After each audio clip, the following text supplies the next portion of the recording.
बंधु माने आजिर एही कार्यक्रम को आपण मानक स्वागत। आजिर एही कार्यक्रमटी कन्या राशिर व्यक्तिविशेष मानक पई बहुत गुरुत्वपूर्ण अटे, बहुत ही खास अटे।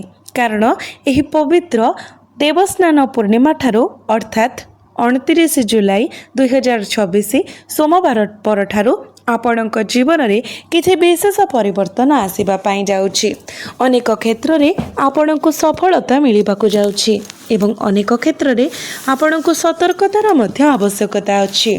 आपणकर स्वास्थ्य, शिक्षा, प्रेम जीवन, वैवाहिक जीवन, भाग्य, क्यारियर एवं आपणकर व्यापार वाणिज्य प्रत्येक क्षेत्र में आपण परिवर्तन देखिबा पाइबे। कारण प्रमुख ग्रह माने निजर राशि परिवर्तन कर सारी जार प्रभाव में आपणक जीवन में मध्य परिवर्तन आसिबो। तो बंधु माने आपणक जीवन में क्यों सब परिवर्तन आसवाई जाउछि, क्यों सब क्षेत्र में आपण को सफलता मिलवाई जाउछि एवं क्यों क्षेत्र में आपण को सतर्कतार आवश्यकता रही से विषय जानिबा पई भिडियोटी को स्किप न करी शेष पर्यंत निश्चय देखंतु एवं भिडियोटी को लाइक करी चैनल टी को सब्सक्राइब कर दियंतु। कमेंट बॉक्स रे भक्ति एवं श्रद्धार सहित जय श्री जगन्नाथ, जय माँ लक्ष्मी अवश्य लिखंतु। तो बंधु माने आसंतु आरंभ करिबा आजिर एही कार्यक्रम को जहाँ आपणकर जन्म राशि तथा चंद्र राशि उपरे आधारित अटे। तेबे बंधु माने आपणक राशिर अधिपति हेउचंती बुध। बुध, शुक्र एवं गुरु आपणकर एकादश भावरे गोचर करुछंती। केतु आपणकर द्वादश भावरे गोचर करुछंती। सूर्य दशम भावरे, शनि सप्तम भावरे, राहु षष्ठ भावरे एवं मंगल नवम भावरे गोचर करुछंती। तो सर्वप्रथमे आसंतु जानिबा आपणकर स्वास्थ्य रे केउ परिवर्तन आसीबा पाई जाउछि। तो प्रथम भावटी होइथाय स्वास्थ्यर भाव, इम्यूनिटी सिस्टम रो भाव। तो आपणक प्रथम भावर अधिपति बुध वर्तमान एकादश भावरे गोचर करुछंती। तो जदि आपणकर गोड़ संबंधी किसी समस्या देखा जाउछि, जेमिति कि पादरे जंत्रणा किंबा पाद फुला भली समस्या देखा जाउछि, तो सेथि प्रति आपण ध्यान दियंतु। यह सहित जदि आपण केवाड़े ट्रावेल करुछंती तो सेते बेले मध्य आपण निज प्रति अधिक सतर्क रुहंतु। आपणकर टिके इम्यूनिटी सिस्टम डाउन होई पारे, कारण शुक्र आपणकर द्वादश भावरे गोचर करुछंती। किंतु आपणक राशिर अधिपति बुध भल स्थान रे अछंती, जहाँ शीघ्र आरोग्य को सूचित करे। उदाहरण स्वरूप जदि आपण कोनोसी छोट स्वास्थ्य समस्यार सम्मुखीन हुअंती, तेबे आपण खूब शीघ्र सुस्थ होई जिबे। मोटामोटी भावरे मो कोनोसी बड़ स्वास्थ्य समस्या देखि पारु नाही, केवल एही छोट छोट समस्या को आपण को टिके देखिबा को पड़िबो। एबे आसंतु जानिबा आपणकर शिक्षा क्षेत्र रे केउ परिवर्तन आसीबा पाई जाउछि। तो बंधु माने कुंडलीर पंचम भावटी हेउछि शिक्षार भाव। आपणक पंचम भावर अधिपति हेउछंती शनि, जे कि सप्तम भावरे गोचर करुछंती एवं प्रथम भाव उपरे शनिकर दृष्टि रहुछि। यह व्यतीत गुरु, जे कि आपणकर पंचम भावरे गोचर करुछंती, विशेष करी सप्तम दृष्टि रे देखुछंती, जहाँ आपणकर पाठ पढ़ा पई सकारात्मक संभावना को सूचाई थाए।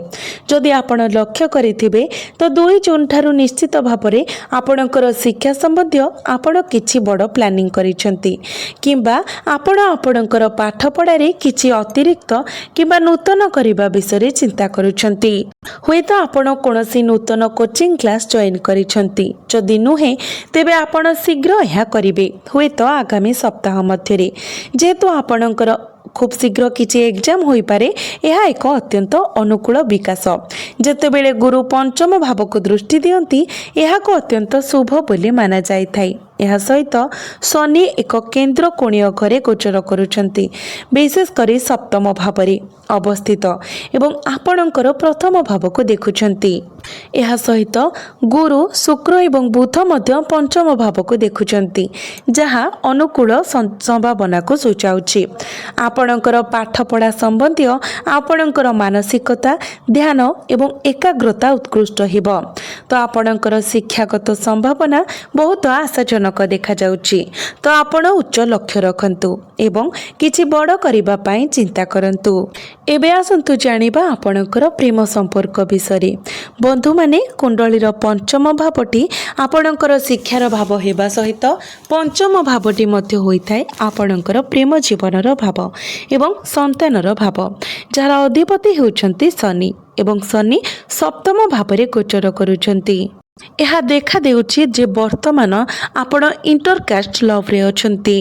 ଏହା ବ୍ୟତୀତ ଯେହେତୁ ଶନି ପଞ୍ଚମ ଭାବର ଅଧିପତି ଅଟନ୍ତି ତ ଆପଣଙ୍କର ପାର୍ଟନର ନିଶ୍ଚିତ ଭାବରେ ଟିକେ ଜିଦଖୋର ସ୍ୱଭାବର ଅଟନ୍ତି। ସେ ଆପଣଙ୍କ ଉପରେ ପ୍ରାଧାନ୍ୟ ବିସ୍ତାର କରିବାକୁ ଚେଷ୍ଟା କରନ୍ତି। ଯଦି ବି ଆପଣ ପ୍ରେମ ସମ୍ପର୍କରେ ନାହାନ୍ତି ତ ଆପଣ ଲକ୍ଷ୍ୟ କରିବେ ଯେ ଆପଣ ଏଭଳି କିଛି ସମ୍ପର୍କରେ ଆଟ୍ରାକ୍ଟ ହେଉଛନ୍ତି ଯାହାକି ନିଶ୍ଚିତ ଭାବରେ ଇଣ୍ଟରକାଷ୍ଟ, କାରଣ ଶନି ପ୍ରଥମ ଭାବକୁ ମଧ୍ୟ ଦେଖୁଛନ୍ତି। ଏହା ବ୍ୟତୀତ ଗୁରୁ, ଶୁକ୍ର ଏବଂ ବୁଧ ସମସ୍ତେ ପଞ୍ଚମ ଭାବକୁ ଦେଖୁଛନ୍ତି। ତେଣୁ ପାରସ୍ପରିକ ଆକର୍ଷଣ ରହିବ ଏବଂ ଆପଣଙ୍କର ପ୍ରେମ ଜୀବନ ବିବାହର ରୂପ ମଧ୍ୟ ନେଇପାରେ। ଯଦି ଆପଣ ବିବାହ ବିଷୟରେ ଚିନ୍ତା କରୁଛନ୍ତି ତେବେ ଦୃଷ୍ଟିକୋଣ ଆପଣଙ୍କ ପାଇଁ ବହୁତ ସକାରାତ୍ମକ। ଏବେ ଆସନ୍ତୁ ଜାଣିବା ଆପଣଙ୍କର ବୈବାହିକ ଜୀବନ କିପରି ରହିବ।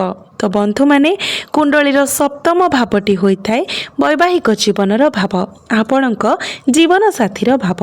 ଯେହେତୁ ଶନି ସପ୍ତମ ଭାବରେ ଗୋଚର କରୁଛନ୍ତି ଏବଂ ସପ୍ତମ ଭାବର ଅଧିପତି ଗୁରୁ ନବମ ଭାବରେ ଗୋଚର କରୁଛନ୍ତି ତ ବୈବାହିକ ଜୀବନ ଆଶାଜନକ ଦେଖାଯାଉଛି। ଆପଣ ଏପରି ଏକ ଯାତ୍ରା ଯୋଜନା କରିପାରନ୍ତି ଯାହା ଆପଣଙ୍କୁ ସୁଖ ଆଣିଦେବ। ଆପଣ ସନ୍ତାନ ପାଇଁ ମଧ୍ୟ ଯୋଜନା କରିପାରିବେ। ଆପଣ ଆପଣଙ୍କ ଜୀବନସାଥୀଙ୍କ ସହିତ କିଛି ବଡ଼ ଜିନିଷ କିଣାକିଣି କରିପାରନ୍ତି, ତାହା ଲାଭଦାୟକ ହେବ।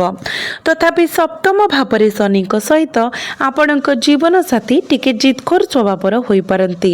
ସେମାନଙ୍କର ମନୋଭାବ ପରିବର୍ତ୍ତନ କିମ୍ବା ଜିଦ୍ ଦେଖାଦେଇପାରେ। ଆପଣଙ୍କ ସପ୍ତମ ଭାବରେ ଶନିଙ୍କର ସ୍ଥାନକୁ ଦେଖି ମୁଁ ଏହା ଦେଖୁଛି, ତେଣୁ କେବଳ ଏହାକୁ ମନେ ରଖନ୍ତୁ, ନଚେତ୍ ସବୁ କିଛି ଠିକ୍ ଅଛି, କୌଣସି ସମସ୍ୟା ନାହିଁ। ବୈବାହିକ ଜୀବନ ବହୁତ ଭଲ ଦେଖାଯାଉଛି। ଏବେ ଆସନ୍ତୁ ଜାଣିବା ସବୁଠାରୁ ଗୁରୁତ୍ୱପୂର୍ଣ୍ଣ ବିଷୟବସ୍ତୁ, ଆପଣଙ୍କର ଭାଗ୍ୟ, କ୍ୟାରିୟର ଏବଂ ବ୍ୟାପାର ବାଣିଜ୍ୟର ସ୍ଥିତି କିଭଳି ରହିବ। ତ ବନ୍ଧୁମାନେ, କୁଣ୍ଡଳୀର ନବମ ଭାବଟି ହୋଇଥାଏ ଭାଗ୍ୟର ଭାବ ଏବଂ ଦଶମ ଭାବଟି ହୋଇଥାଏ କ୍ୟାରିୟର ଭାବ। ତ ଆପଣଙ୍କର ନବମ ଭାବର ଅଧିପତି ହେଉଛନ୍ତି ଶୁକ୍ର ଏବଂ ଦଶମ ଭାବର ଅଧିପତି ହେଉଛନ୍ତି ବୁଧ। ଏବେ ବୁଧ ଏବଂ ଶୁକ୍ର ପରସ୍ପର ଏକାଠି ଅଛନ୍ତି, କିନ୍ତୁ ଜୁଲାଇ 5କୁ ଶୁକ୍ର ଦ୍ୱାଦଶ ଭାବରେ ପ୍ରବେଶ କରିବେ। ତ ଜୁଲାଇ 5 ପରେ ଆପଣଙ୍କର ଭାଗ୍ୟ ସାମାନ୍ୟ ଦୁର୍ବଳ ହୋଇପାରେ। ଯଦିଓ ଦ୍ୱାଦଶ ଭାବରେ ଶୁକ୍ର ସ୍ୱାଭାବିକ ଭାବରେ ଖରାପ ବୋଲି ମାନାଯାଇନଥାନ୍ତି, ଏହା ସୂର୍ଯ୍ୟଙ୍କ ଦ୍ୱାରା ଶାସିତ ଏକ ରାଶିରେ ପ୍ରବେଶ କରିବ, ତେଣୁ ଏହା ସର୍ବୋତ୍ତମ ଫଳାଫଳ ଦେଇନପାରେ। ଜୁଲାଇ 5 ପୂର୍ବରୁ ଆପଣଙ୍କର ଭାଗ୍ୟ ଅଧିକ ମଜବୁତ ରହିବ। ଏହାପରେ ଆପଣ କିଛି ବାଧା କିମ୍ବା ବିଳମ୍ବର ସମ୍ମୁଖୀନ ହୋଇପାରନ୍ତି। ତେଣୁ ଯଦି ଆପଣ କୌଣସି ଶୁଭ ଘଟଣା, ଉତ୍ସବ କିମ୍ବା ବଡ଼ ପ୍ରକଳ୍ପ କରିବାକୁ ଚାହାନ୍ତି ତେବେ ମୁଁ ଆପଣଙ୍କୁ 5 ତାରିଖ ପୂର୍ବରୁ ସେଗୁଡ଼ିକୁ ସମାପ୍ତ କରିବାକୁ ପରାମର୍ଶ ଦେବି, କାରଣ ପରବର୍ତ୍ତୀ ସମୟ ସେତେ ଅନୁକୂଳ ନୁହେଁ। ଆପଣଙ୍କର କ୍ୟାରିୟର ଏବଂ ବୃତ୍ତିଗତ ଜୀବନ ବିଷୟରେ ଦଶମ ଭାବର ଅଧିପତି ବୁଧ ଦଶମ ଭାବ ଦେଇ ଗମନ କରିବେ। ଆପଣ ଆପଣଙ୍କ କାମରେ ବହୁତ ବ୍ୟସ୍ତ ରହିପାରନ୍ତି। ଯେହେତୁ ଆପଣଙ୍କ ବୃତ୍ତିରେ ଗ୍ରାହକଙ୍କ ସହିତ ଆଲୋଚନା, ପବ୍ଲିକ୍ ଡିଲିଂ, ପରାମର୍ଶ କିମ୍ବା ବୈଷୟିକ ITI ସମ୍ବନ୍ଧୀୟ କାର୍ଯ୍ୟ, ଏହି ଭ୍ରମଣ ଆପଣଙ୍କ ପାଇଁ ଲାଭଦାୟକ ହେବ। ବୁଧ ମଧ୍ୟ ବକ୍ରି ହେବେ। ଆପଣଙ୍କୁ ଆପଣଙ୍କର କାମ ପାଇଁ ଟିକେ ଅଧିକ ଟ୍ରାଭେଲ୍ କରିବାକୁ ପଡ଼ିପାରେ। ଆପଣ ସାଧାରଣ ଅପେକ୍ଷା ଅଧିକ ବ୍ୟସ୍ତ ରହିପାରନ୍ତି, କିନ୍ତୁ ଆପଣଙ୍କର ଧ୍ୟାନ ସମ୍ପୂର୍ଣ୍ଣ ଭାବରେ ଆପଣଙ୍କ ଚାକିରି ଉପରେ ରହିବ। ଆପଣ ଏକ କାମପ୍ରେମୀ ସ୍ୱଭାବର ପ୍ରଦର୍ଶନ କରିବେ। ଆପଣଙ୍କର କାର୍ଯ୍ୟ ପ୍ରତି ଗଭୀର ଭାବରେ ପ୍ରତିବଦ୍ଧ ରହିବେ ଏବଂ ବହୁତ ଗମ୍ଭୀରତାର ସହିତ କାମ କରିବେ। ଦଶମ ଭାବରେ ବୁଧ ଗୋଚର କରୁଥିବାରୁ ଆପଣଙ୍କର ଯୋଗାଯୋଗ ଦକ୍ଷତା ଉତ୍କୃଷ୍ଟ ହେବ, ଯାହା ପରାମର୍ଶ, ସାର୍ବଜନୀନ କାରବାର ଏବଂ ଗ୍ରାହକ ସମ୍ପର୍କରେ ଆପଣଙ୍କର ପ୍ରଭାବଶାଳୀତାକୁ ବୃଦ୍ଧି କରିବ। दृष्टिकोण सकारात्मक। यह सहित जदि आपण वर्तमान बेकार अछंती तेबे जुलाई 7 परे चाकरी मिलिबार संभावना अधिक रहुछि। जुलाई 7 रु जुलाई 23 मध्य तेणु आपण निज तरफरु चेष्टा जारी रखंतु।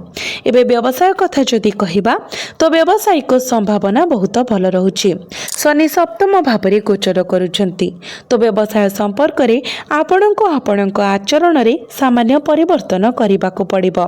आपणकर वृत्तिगत कारोबार रे टिके अधिक खोला एवं जोगाजोग करबाको चेष्टा करंतु। यह लाभदायक हेबो जेहेतु शनि अछंती टिके विलंब होई पारे किंतु व्यावसायिक दृष्टिकोण आशाजनक मन हेउछि। एथिपाई किछि प्रयास आवश्यक हेबो किंतु संभावना भल देखा जाउछि।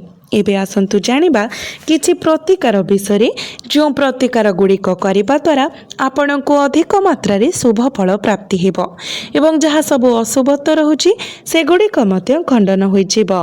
तो बंधु माने सेथिपाई आपण प्रत्येक दिन बुधंकर बीज मंत्र 108 थर जप करंतु। प्रत्येक दिन गायत्री मंत्र जप करंतु। विष्णु सहस्र नामर पाठ करंतु। जदि आपण पाठ करि पारु नाहंती तेबे सुनिबा मध्य लाभदायक हेबो एवं प्रत्येक दिन हनुमान चालीसा पाठ करने सहित प्रत्येक दिन उदित सूर्य को तंबा पात्र रे जलार्घ्य अर्पण करंतु। आपणको अधिक मात्रा रे शुभ फल प्राप्ति हेबो एवं आपणकर भाग्य रे मध्य उन्नति आसीबो। तो बंधु माने आपणकर जीवन मंगलमय हेउ एहा ही ईश्वरଙ୍କ निकट रे मोर प्रार्थना। धन्यवाद।